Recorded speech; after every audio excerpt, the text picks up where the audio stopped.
ChatGPT itakupa matokeo mazuri kama utaipa prompt nzuri. Mfano huu wa website simple ya michezo, mfano tengeneza notification, tengeneza user account, tengeneza sehemu ya kucomment, kulike, kushare.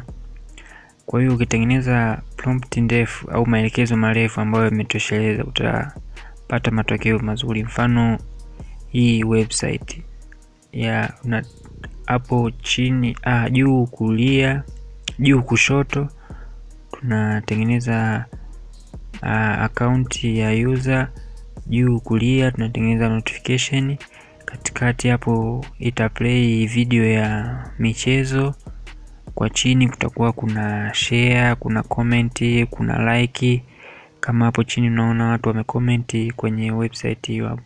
Hiyo hapo nimekupa tu kama mfano ukitoa maelekezo marefu yaliyotosheleza. Kwa hiyo utapata matokeo mazuri na website yako itakuwa nzuri. Asante kwa kunisikiliza. Usisahau kusubscribe, kulike, kucomment na kushare.